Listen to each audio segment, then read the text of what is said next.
Andiamo a inaugurare il giardino d'inverno, volgarmente detto serra, ma è un giardino d'inverno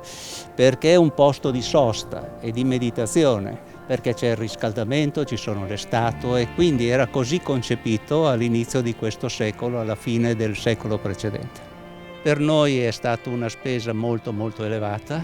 ed è stato determinante il contributo della Regione Lombardia, che se non ci fosse stato non avremmo affrontato una spesa del genere, molto elevata.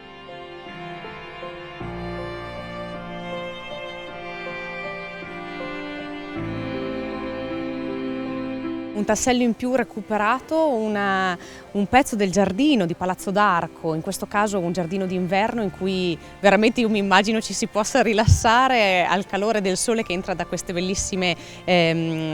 finestre e della stufa, e quindi un giardino che arricchisce ancora di più la bellezza di questo palazzo, ma soprattutto che arricchisce ancora di più il patrimonio straordinario della nostra città, un patrimonio che ricordiamo è patrimonio mondiale UNESCO e che è attrattiva per i mantovani,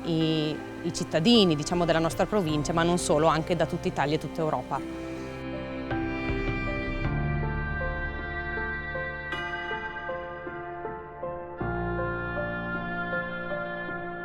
Questo piccolo ambiente appena restaurato, siamo soliti chiamarlo serra proprio all'interno del palazzo, ma così proprio per semplicità. In realtà il termine corretto è proprio giardino d'inverno. Giardino d'inverno perché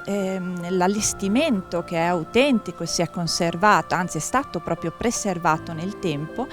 conserva le aiuole a scoglio, la vasca da fontana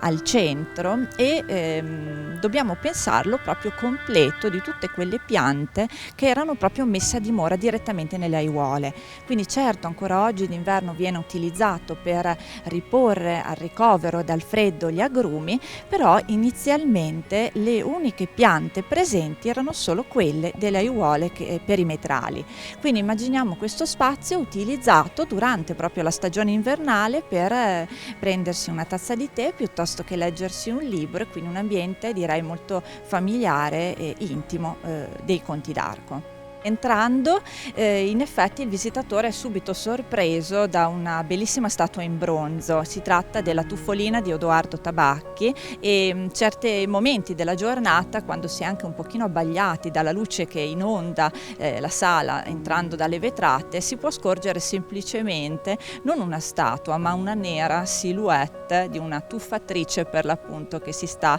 tuffando nella vasca da fontana. Per accedere basta chiaramente visitare il palazzo, oppure si può anche richiedere un biglietto speciale, chiaramente ridotto, solo per la visita al giardino e giardino d'inverno restaurato.